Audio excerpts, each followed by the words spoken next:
اگر آپ جاننا چاہتے ہیں کہ ٹرو لو کیا ہے تو ٹرو لو کی یہ دو سٹیجز ہیں نا, کمپینین شپ اور کمٹمنٹ. یہ ہے بیسکلی اس کی تھیوری میں وہ سٹیجز جس سے ٹرو لو کا اصل میں پتہ لگتا ہے کہ واقعی اب یہ ہے. اور یہ شادی کے بعد آتا ہے, شادی سے پہلے پتہ ہی نہیں لگ سکتا. تو کیسے ہم کلیم کر رہے ہیں کہ ہمیں اگلے سے محبت ہے, ہمیں اگلے سے پیار ہے؟ ابھی تو نہ آپ نے کمپینین شپ دیکھی ہے, نہ آپ نے کمٹمنٹ دیکھی ہے. کمٹمنٹ تو پتہ لگتی شادی کے بعد ہے. آپ ایک بندے کے ساتھ رہیں گے ساری عمر اور آپ کبھی کسی سے چیٹنگ نہیں کریں گے نان محرم سے, کبھی آپ سلپ نہیں ہوں گے, کبھی آپ گرل فرینڈز نہیں بنائیں گے. یہ کمٹمنٹ کیا دکھانے کے لیے آپ تیار ہیں؟ میں میل سے بات کر رہا ہوں, مین سے بات کر رہا ہوں. ایک پر اکتفا کرنے کے لیے آپ تیار ہیں؟ اسلام میں ویسے تو 4 شادیوں کی اجازت ہے, لیکن ہماری سوسائٹی میں چلیں شادی ہوتی ہے تو ایک ہی ہے لیٹ سپوز. تو کیا آپ یہ کرنے کے لیے تیار ہیں کہ آپ کمیٹڈ ہونے کے لیے تیار ہیں؟ کیا آپ کمپینین شپ دکھانے کے لیے تیار ہیں؟ یہ ہے اصل میں سائیکالوجی آف لو, کہ کس طرح سے لو کی سٹیجز ڈیولپ ہوتی ہیں. اور یہ سٹیجز تبھی ڈیولپ ہو سکتی ہیں جب انسان اسلامک کنسیپٹ کی طرف ہی جائے گا, مودہ, رحمہ اور ایک دوسرے کو سکون دینے کی سائڈ میں. ادروائز کیا ہے کہ پیشن میں ہی انسان رہتا ہے اور ہر وقت that person is looking for passion, اور جب وہ پیشن نہیں نظر آتا تو وہ سمجھتے ہیں کہ now we don't love anymore, now we don't love each other anymore, کیونکہ پیشن ختم ہو گیا, وہ سپارک ختم ہو گیا, سو کالڈ سپارک. اب وہ اٹریکٹیونیس نہیں آتی ہے کیونکہ غلط بیسس پہ لو ہوا تھا. جب بیسس ہی غلط تھی تو پیشن نے تو ختم ہونا تھا, انٹیمیسی نے تو ختم ہونا تھا, بیسس ہی غلط ہے. تو یہ ہے وہ معاملہ جس کی وجہ سے بہت سے لوگ غلط ڈیسیجنز لیتے ہیں, غلط سائڈ پہ جاتے ہیں, اپنے آپ کو پھنسا لیتے ہیں کسی کے ساتھ. پھنسانے کے بعد ان سے نکلا نہیں جاتا اس چیز سے, کیونکہ ان کی ایگو آتی ہے. یہ بھی ایک بڑا مسئلہ ہے. مجھے بہت سے لوگ کہتے ہیں جی کہ ہم اس لیے نہیں چھوڑ سکتے اگلے کو, ہمیں اگلے سے بہت محبت ہے. میں کہتا ہوں محبت نہیں ہے, یہ آپ کی ایگو ہے جو اب آپ کو چھوڑنے نہیں دے رہی ہے. آپ کی ایگو سامنے آ رہی ہے.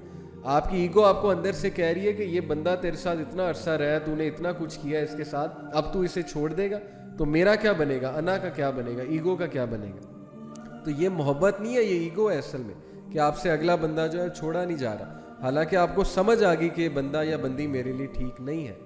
Over the years you have understood. اپنا دماغ بھی ہم نے جو ہے وہ خراب کیا اس کے پیچھے, اپنی انرجیز بھی ضائع کی, اور اس کے بعد نتیجہ وہی نکالا کہ نہیں یہ میرے لیے ٹھیک نہیں ہے, تو کیا فائدہ ہو. تو اس لیے اگین ڈسکشن وہیں پہ آتی ہے کہ اپنے آپ کو بچا لیں. اس ڈیفینیشن آف لو کی طرف جائیں گے جس میں پیشن ہے, انٹیمیسی ہے, فزیکل اٹریکٹیونیس ہے, اور باقی کے انگریڈینٹس مسنگ ہیں. آپ اگلے کو بھی ڈیمیج کر رہے ہیں, خود بھی ڈیمیج ہو رہے ہیں, اپنے آپ کو بھی خطرے میں ڈال رہے ہیں, اس کو بھی ڈال رہے ہیں. تو پھر رزلٹ جو ہے وہ کیا ہے, وہ جو اس وقت ہماری یوتھ فیس کر رہی ہے. اور وہ کچھ ریزلٹس مینشن کرنے کے بعد میں سلوشن کی طرف آتا ہوں اور پھر بات کو ختم کرتے ہیں. سم آف دا ڈیمیجز جو میں نے اوور دا ایئرس دیکھے ہیں کاؤنسلنگز میں, ظاہر ہے کہ ارد گرد لوگ ایسے ہوتے ہیں, آپ کے دوست بھی ہوتے ہیں, بہت کچھ ہوتا ہے سامنے. Number 1 health. میں آپ کو ایک حدیث سناتا ہوں.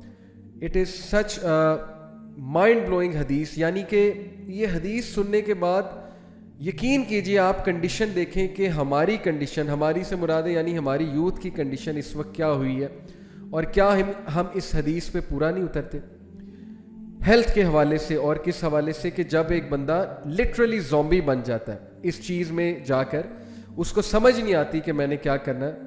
تو پہلی جو میں نے آپ کو چیز بتائی کہ ہیلتھ ڈیمیج ہوتی ہے, سلیپ ڈس آرڈرز ہو جاتے ہیں. لوگ ساری رات باتیں کرتے ہیں, چیٹنگ کرتے ہیں, واٹس ایپ کرتے ہیں, ٹیکسٹنگ کرتے ہیں, اور ٹیکسٹنگ سے بھی اگلے مرحلے کی چیزیں کرتے ہیں. انہیں نیند ہی نہیں آتی, وہ سو ہی نہیں سکتے, وہ چیز ان کی ایڈکشن بن گئی ہے. اس کے بعد انہوں نے صبح کام پہ بھی جانا ہے, انہوں نے یونیورسٹی جانا ہے یا پروجیکٹس کرنے, جو بھی کرنا ہے, وہ انتہائی ڈی موٹیویٹڈ اسٹیٹ میں صبح جاتے ہیں. دل ہی نہیں ان کا کر رہا ہوتا, ہر وقت ان کے ذہن پہ وہی سوار ہوتا ہے, نہ وہ گھر والوں کے ٹائم دے رہے ہوتے ہیں. تو کتنا ضیاع ہے, ہیلتھ کا ضیاع بھی ہے. ہیلتھ کیسے ڈیمیج ہو رہی ہے, نیند بھی پوری نہیں ہو رہی ہے, اور جو حرکتیں کر رہے ہیں ان حرکتوں کی وجہ سے بھی ہیلتھ ڈیمیج ہوتی جا رہی ہے. ظاہر ہے اسکرین پہ اتنا زیادہ بیٹھیں گے اور غلط ملت حرکتیں ہوں گی تو فزیکل ہیلتھ تو ڈیمیج پکی ہوگی. نہ ڈائٹ ہے اچھی, نہ ایکسرسائز ہے, نہ کوئی اور چیز ہے, بلکہ وہ ساری کی ساری لسٹ اور ڈیزائر پہ بیسس چیزیں ہیں. تو ہیلتھ نے تو پکا ڈیمیج ہونا ہے. ہیلتھ ہے, سلیپ ڈس آرڈر ہے, becoming slave to desire, slave بن جانا. جیسے کسی نے چین کیا ہوا ہے آپ کو اس کے اسمارٹ فون کے ساتھ, اور آپ اس سے چھٹکارا نہیں حاصل کر سکتے. ہر وقت اس اسمارٹ فون کو پکڑنا ہے اور آپ نے جو ہے وہ کام کرنا ہے جو آپ کی ڈیزائرز آپ کو کرنے میں مجبور کر رہی. یہ کون سا لو ہے, یہ کون سا ریلیشن ہے, یہ کون سی عقل مندی ہے؟ مجھے کچھ سمجھا دے یہ کیا ہے. So I will tell you this hadith. This is such a mind-blowing hadith about this state جو میں نے ابھی آپ سے ڈسکس کی ہے کہ اللہ کے نبی صلی اللہ علیہ وسلم نے اس اسٹیٹ کو کیسے بیان کیا. اس کو میں کہتا ہوں زومبی اسٹیٹ, کہ یعنی جب آپ کو چیزیں جو ہے وہ سمجھ ہی نہیں آ رہی, آپ کے سامنے ساری چیز واضح ہیں.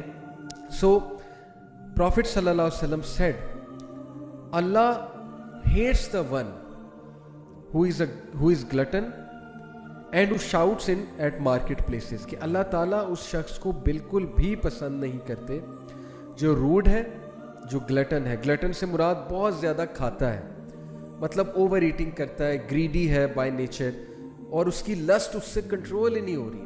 یعنی جسے ہمارے سوسائٹی میں کہتے ہیں نا کہ انسان ایکسپلوڈ کر رہا ہے, پھٹا جا رہا ہے. روڈ ہے, گلٹن ہے, شاؤٹس ان دا مارکیٹ پلیس, اوچھی حرکتیں ہیں, شاؤٹنگ ہے. Who is a rotten corpse by night, وہ رات کو زندہ لاش کی طرح ہے. And works like a donkey by day, اور گدھے کی طرح کام کرتا ہے صبح. Knowledgeable in worldly matters and ignorant of the matters of the hereafter. knowledgeable ہے دنیاوی معاملات میں, لیکن اخروی معاملات میں, آخرت کے معاملات میں بالکل کوئی نالج نہیں ہے. نماز روزے کا کچھ نہیں پتہ ہے. اللہ معاف کرے, یہ آج کی ہماری جو یوتھ ہے, ہم نے انہیں بچانا ہے, ہم نے ان کو ہیلپ آؤٹ کرنا ہے. یہ حدیث میں انہیں پن پوائنٹ کرنے کے لیے یا ٹارگٹ کرنے کے لیے نہیں بتا رہا, میں اس لیے بتا رہا ہوں کہ اپنے آپ کو بچا لیں اس اسٹیٹ سے. Do not be a rotten corpse by night. Literally اگر آپ اپنے آپ کو رات کو دیکھیں گے, یو ول سی کہ you are a rotten corps. آپ میٹریس پہ لیٹے ہوئے موبائل فون لے کے, آنکھیں آپ کی لال ہوئی ہوئی ہیں, نیند سے آپ کا برا حال ہے, لیکن آپ روٹن کارپس کی طرح, زومبی کی طرح ہیں. کتنی بری بات ہے, کتنا زیادہ ہم اپنا نقصان کر رہے ہیں. پلیز اس جیل سے چھٹکارا حاصل کر لیں, اس چیز سے اپنے آپ کو چھڑا لیں, ورنہ تباہی جو ہے ہمارا مقدر بن جائے گی. کئی کیس اسٹڈیز ہیں ہمارے پاس. ایک سسٹر MBBS کی اسٹوڈنٹ, ٹاپ کی اسٹوڈنٹ, اس چکر میں پڑی, اپنی روم میٹ سے انسپائر ہو کے. روم میٹ کا بوائے فرینڈ تھا, وہ ملنے بھی جاتی تھی, میکڈونلڈ جاتی تھی, جو بھی ہمیں بات پتہ لگی. بہرحال ڈیٹنگ بھی ہوتی تھی, سب کچھ ہوتا تھا, وہ دیکھتی تھی. پہلے اتنا انسپائر نہیں ہوئی, آہستہ آہستہ افیکٹ تو کرتی ہے کمپنی. روم میٹ چینج کر لینی چاہیے تھی اسے پہلی تو یہ بات ہے, یا سمجھانا چاہیے تھا, ٹھیک ہے, اخلاص سے. لیکن آہستہ آہستہ انسپائر ہوئی. روم میٹ نے کسی کے ساتھ سیٹنگ کرائی کہ میں تمہاری بھی سیٹنگ کراتی ہوں. بالکل ٹرو سٹوری آپ کو سنا رہا. وہ ایسی پھنسی بیچاری ان چکروں میں کہ اس کی سپلی آئی MBBS سے, اور لٹرلی شی واز کرائنگ کہ میں اب MBBS, میرا دماغ ہی جو ہے وہ اس چکر میں پڑ چکا ہے, مجھے سمجھ نہیں آتی میں نے کیسے پڑھنا ہے, میں نے کیا کرنا ہے. She was lovestruck, this disease affected her, it became very difficult for her. اور پھر وہ ٹراما جو ڈمپ ہونے کے بعد آتا ہے, جو تب آتا ہے کہ جب آپ نے کسی سے دل لگایا ہوتا ہے, وہ کہیں اور چلا جاتا ہے, چلی جاتی ہے, اس ٹرامے کا پھر کیا ہے. تو پہلی بات اس میں پڑے کیوں ہے, یہ بات ہے اصل میں.